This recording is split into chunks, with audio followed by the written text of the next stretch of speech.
बुशरा बीबी का था, उसका दरवाजा तोड़ने की कोशिश की और उसमें घुसने की कोशिश की। बुशरा बीबी का जो मोबाइल फोन है वो अपने साथ ले गए। घर में कोई ऐसी डिवाइस लगाई है जमान पार्क में कि जिसकी वजह से जमान पार्क में कोई आदमी न इंटरनेट इस्तेमाल कर सकता है, न कोई शख्स जो है मोबाइल पे कॉल कर सकता है। चले गए हो, अभी तक ये ढूंढ रहे हैं लेकिन इनको मालूम नहीं हो रहा है कि ऐसी क्या डिवाइस है। खान साहब को जब ये बाहर निकले हैं तो उन्होंने जबरदस्ती उसके मुंह पे कपड़ा डाला है, जो दहशतगर्दों के मुंह पे डाला जाता है। खान साहब ने कहा ये कपड़ा मेरे चेहरे से हटा दें कि जी इसकी इजाजत नहीं है। खान साहब को गिरफ्तारी प्रैक्टिकली उन्होंने दोनों बाजुओं से पकड़ के उसको गेट की तरफ ले गए। जब खान साहब को यहां अटक जेल में लाया गया तो जिस कमरे में रखा गया है उस कमरे में रात को मच्छर और अशरातुल अर्ज की बरमार होती है, और सुबह जो सफाई करने वाला 2 दिन से आ रहा है वो ये करके जाता है कि वहां पे कोई मीठी चीज फेंक लेता है ताकि चूंटियां आए। ये अवामिल हो रहे हैं चेयरमैन पीटीआई के साथ। बदबूदार कमरा है जिस पे रोशनी और हवा की एक्सेस नहीं है, ये चक्की है। जेल में नेवल में ऐसे चक्कियां जो हैं वो दहशतगर्दों के लिए और सजाए मौत के कैदियों के लिए होती है।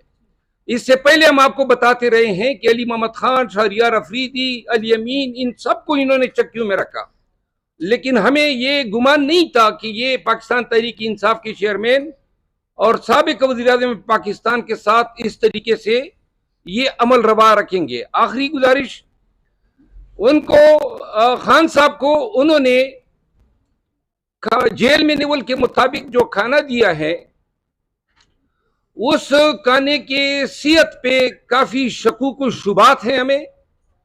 हमने इस हवाले से नईम पंजोता साहब के बियाफ पे मैंने रिट पिटीशन दायर की है इस्लामाबाद हाई कोर्ट में कि जो सियासी अकाबरीन हैं, एडीज हैं पॉलिटिकल खान साहब के, उनकी बेगम, उनकी बहनें, उनके वकला और उनके मुआलिज को जो है विजिटेशन राइट्स दिए जाएं। कल वो केस लगा हुआ है chief justice Islamabad high court के सामने। आखिर में मैं ये अर्ज करूंगा कि खान ने आज जो हमें मैसेज दिया है और जो नईम पंजोता साहब की तरफ से हमें मिला है, बाई नेम एक एक को दिया है और उन्होंने कहा है कि आप सब ने और डट के खड़ा होना है और जो है अपने हौसले के साथ इस फिसाइयत को फाइट करना है और आपको हौसला बाहर भेज रहा हो, आप उसकी अपनी इस्तेकामत और मजबूती का खुद अंदाजा लगा सकते हैं। शुक्रिया। शाह साहब, ये आपने बता के तो फिर जी आज चेयरमैन पीटीआई से मुलाकात हुई है और तकरीबन 2 दिन से लगातार इतवार और उससे एक दिन पहले हफ्ता लगातार राब्ता कर रहे थे कि उनसे हमारी मुलाकात करवाई जाए, इस हवाले से कि एक तो पावर ऑफ अटॉर्नी साइन करवाने हैं और दूसरा उनकी सेहत दरियाफ्त करनी है, डॉक्यूमेंट्स उनसे साइन करवाने हैं और उनसे डायरेक्शन लेनी है कि ये केसेस आपके चल रहे हैं तो क्या हदायत है आपकी तरफ से। तो रात को 12 बजे मैसेज आया और बाद में एक कॉल आई, उन्होंने कहा जी कि आप 12 बजे कल आ जाएं। उनसे यही गुजारिश की कि हमें 9 बजे सुबह करवा के दे दें ताकि हम आज जो तोशाखाना का फैसला हमने चैलेंज करना है वो जल्दी हो जाए। जानबूझकर 12 बजे के लिए बुलाया गया ताकि आज हमारा एक दिन ज़ाया हो जाए। 12 बजे मैं वहाँ पहुँचा, 12:30 बजे उन्होंने कहा कि अब 12:30 बजे आप आ जाए। 1 घंटा एक कमरे में अलहदा मुझे बिठाए रखा और 1 घंटे के बाद आगे डिप्टी सुपरिटेंडेंट के कमरे में ले गए। उससे पहले उन्होंने उनको कपड़े वगैरह वो तैयारी करवा के ताकि मुझे महसूस हो कि वो ठीक है। तो वो आए हैं, तकरीबन 1:30 बजे मुलाकात शुरू हुई है और तकरीबन कोई 2.25 घंटे मुलाकात जारी रही। मुलाकात के अंदर उन्होंने बताया है कि मुझे ना यहाँ पे कोई फैसिलिटी मौजूद नहीं है, ना एयर कंडीशन है जो कि एक साबका वज़ीर आज़म है, कानून के मुताबिक A क्लास उनका हक है। ना कूलर पंखा है, खाली सिर्फ पंखा है। और वहां पर पोजीशन ये है कि जो वॉशरूम है वो ओपन है और वॉशरूम का शावर भी खराब है। दिन को उन्होंने कहा कि बहुत ज्यादा मक्खियां होती हैं यहाँ पर और रात को कीड़े होते हैं। रात को बारिश हुई है और पानी उस बैरक के अंदर आ गया। छोटा सा कमरा है, नमाज पढ़ने में भी उन्हें तकलीफ है। उसके साथ उन्होंने बताया कि मैंने खाने के हवाले से पूछा और उन्होंने बताया कि खाना जो है वो मुझे दाल वगैरह, मुझे उसका कोई इशू नहीं है। मेरा सिर्फ एक मैसेज है कि यहाँ पर दो रास्ते हैं, या आज़ादी या गुलामी। मुझे अगर ये डी क्लास में भी रख दें तो मुझे कोई फर्क नहीं पड़ता, मैं डी क्लास में भी रहने के लिए तैयार हूँ। लेकिन क्योंकि तुम पूछ रहे हो तो मैं तुम्हें बता रहा हूँ कि इस तरह से मुझे कर रहे हैं। कुरान पाक मुझे पढ़ने का मौका मिल गया और मैं वो पढ़ रहा हूँ, इबादत कर रहा हूँ, लेकिन इनसे जितना हो सकता है ये उतना कर रहे हैं मेरे साथ। जानबूझ के एक पूरी प्लानिंग के तहत मुझे दोबारा अगवा किया गया। पहले उन्होंने कहा कि 9 मई को किया और आज फिर इसी तरह अगवा किया। वो कैसे किया कि मैंने खुद कहा है कि मैं आने के लिए तैयार हूँ। दरवाजे तोड़ के ये बुशरा बीबी के कमरे तक ये तोड़ने की कोशिश की और अंदर घुस गए। बीबी के मोबाइल भी लिए इन्होंने और पूरे कमरों की तलाशी की, सारे तोड़े हैं। उन्होंने कहा है कि आपने इसके ऊपर लीगल एक्शन लेते हुए इनके खिलाफ कार्रवाई करनी है और इनके खिलाफ जो है मीडिया के ऊपर बताना है कि इन्होंने कैसे किया। उनके गार्ड जो हैं उनके हवाले से उन्होंने मैसेज दिया है कि वो बिल्कुल बताएं कि मेरे गार्ड्स को, मेरे जो साथ स्टाफ था उनको गिरफ्तार करके ले गए। 1 बजे गिरफ्तारी की है और FIR दे रहे हैं 4:20 की। वो सिर्फ और सिर्फ इसलिए दे रहे हैं 4:20 की FIR ताकि वो इस चीज को कवर कर सकें कि वो जो ऑर्डर आया था तो फौरन जो व्हाट्सएप वाला वो सारा बन रहा है कि आपको व्हाट्सएप के जरिए भेजा गया। दरमियान में पूरी अप्रूवल होती है कि अगर जज साहब ने शॉर्ट ऑर्डर दिया है तो वो फौरन IG साहब को भेजेंगे वारंट के हवाले से और वो फिर आगे डिप्टी कमिश्नर को कहेंगे, फिर वो होम सेक्रेटरी जो पंजाब है और वहाँ का जो मुतलका थाना है उसके अंदर आमद डाल के और फिर आगे जाकर उन्होंने गिरफ्तारी कर ली। 100 बंदा, इससे ज्यादा लोग थे। और उन्होंने कहा कि मुझे वहां से पहले उन्होंने कहा कि आपको अडयाला जेल लेके जाना है। फिर रास्ते में इनका प्रोग्राम चेंज हुआ क्योंकि वहां पर A क्लास और B क्लास नहीं, C क्लास में लाने के लिए इन्होंने जानबूझ के यहाँ पर मुझे लिया है।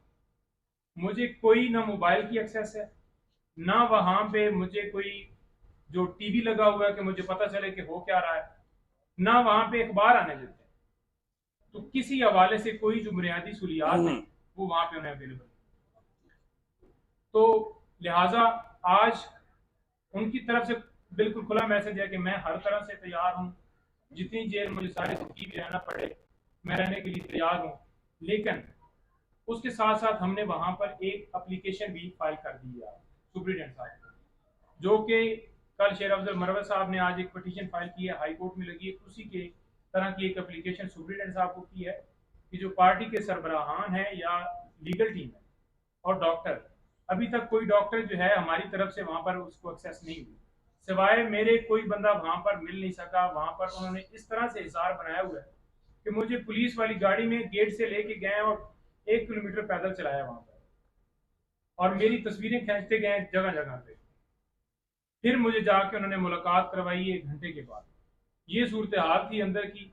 मजीद मैंने इससे पहले वीडियो के अंदर सारा बताया, शाह साहब भी मौजूद हैं और ये सूरत हाल है। हमने एप्लीकेशन फाइल की, हमारी सिर्फ इस्तदा है कि खान साहब को बुनियादी जो उनके कानून के मुताबिक उनको A क्लास जो उनका हक है वो दिया जाए और पटिशन के ऊपर वो भी हमारी सदा होगी कि जल्दी से जल्दी फिक्स करके उसके ऊपर जो भी फैसला। इंतजामिया का क्या असर है वहाँ पे? देखिए, जेल इंतजामिया का रवैया हमारे साथ तो ठीक है, लेकिन उनको जो डायरेक्शन है उसके मुताबिक वो उनके साथ जो ज्यादती है वो कर रहे हैं। वो जितना उनके साथ हो सकता है उतनी ज्यादती कर रहे हैं। अच्छा शाह साहब, आप हैदर शराजी सारी सूरत-ए-हाल से आप आगाह थे अच्छी तरह, तो आपकी लीगल टीम ने उस दिन सुस्ती क्यों की, मुतलका फार्म पे क्यों नहीं गए? क्योंकि आपको पहले से पता था कि फैसला क्या आना है। जो पूरी प्रोसीडिंग नहीं, एक मिनट, क्या सुस्ती की है, जरा सवाल करें आप। अगर बर वक्त पिटीशन फाइल की जाती, क्योंकि ये प्री प्लान था जिस तरह गिरफ्तारी हुई, हफ्ता था, हफ्ते को हाई कोर्ट बंद थी।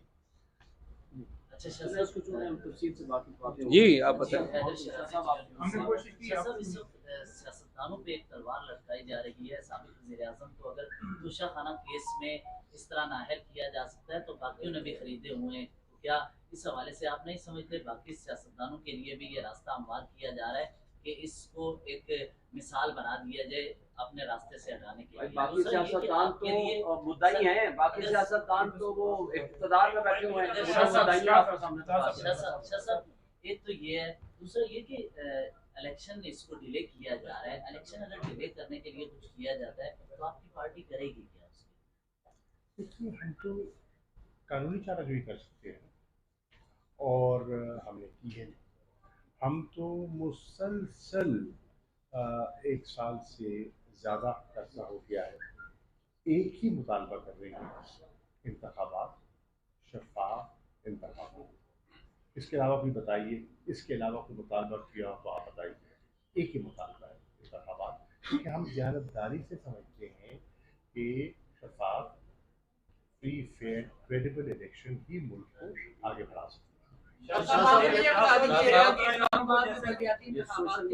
बाहर कर लें। सोशल मीडिया वाले बाहर आ जाओ। तरीके इंसाफ का जो इंतखाबी निशान है, अगर वो खत्म किया जाता है क्योंकि इंट्रा पार्टी इलेक्शन नहीं कराएंगे तो क्या रहते हैं? देखिए, पहली बात ये है, इस पे भी हमारे बैरिस्टर गौहर साहब इलेक्शन कमीशन से केस को टेकअप किया हुआ है। पिछली पेशी पे वो गए थे, कल उनको बुलाया है, वो पार्टी का मौक़िफ़ पेश करेंगे।